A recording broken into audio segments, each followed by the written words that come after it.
मैं ये कहती हूँ कि लोग दूसरों की ज़्यादा कमियाँ ढूंढते रहते हैं, लेकिन ऐसा नहीं करना चाहिए। लोगों को अपनी तरफ ध्यान देना चाहिए। एक गांव में एक सुंदर लेडीज रहती थी, औरत रहती थी एक सुंदर।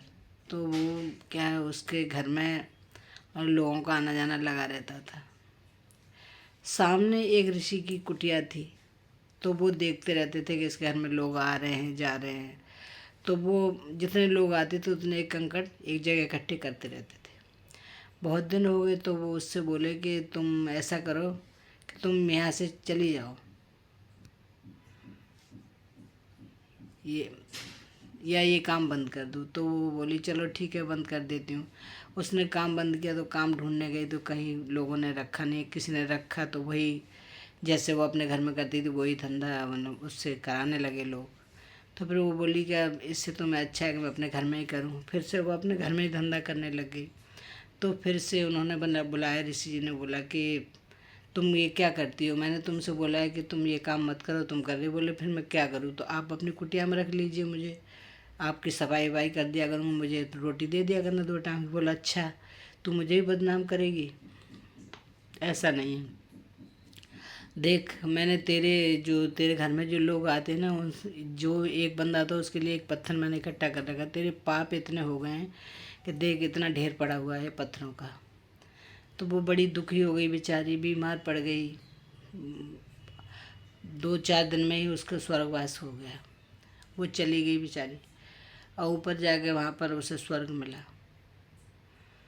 अब कुछ दिन बाद ऋषि जी की भी डेथ हो गई, वो भी स्वर्ग सिधार गए। वहाँ गए तो देखें तो अब उनको नरक मिला है ऋषि जी को, और वो स्वर्ग मिला है। तो वो बोलेगा अरे ऐसा आपने क्यों किया। क्योंकि वो औरत इतना काम कर पाप जरूर करती थी, लेकिन उसके साथ अब पुण्य बहुत करती थी। पूजा पाठ, लोगों को दान करना, चींटियों को खिलाना, कुत्तों को खिलाना, ये सब वो करती रहती थी। तो ये दान उसका वहाँ जुड़ता रहा, तो उसे स्वर्ग मिला और इनको नर्क। क्योंकि ये दूसरों की कमियां देखते रहे ऋषि जी और अपनी तरफ ध्यान नहीं दिया। तो उन्होंने कहा कि मैंने तो इतनी पूजा पाठ की, मैं तो ऋषि हूँ, मुझे नर्क क्यों।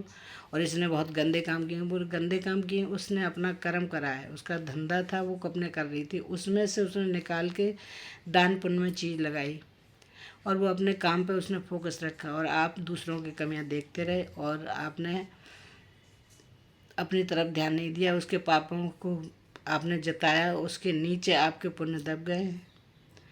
तो इसलिए, और उसके पुण्य ऊपर आ गए, तो वो हल्की हो गई और आप भारी हो गए। तो इसलिए उसको स्वर्ग मिला है। तो इसीलिए मैं कहती हूँ कि हमें दूसरों में ज़्यादा कमियां नहीं देखनी चाहिए, हमें अपनी तरफ ध्यान देना चाहिए। Thank you.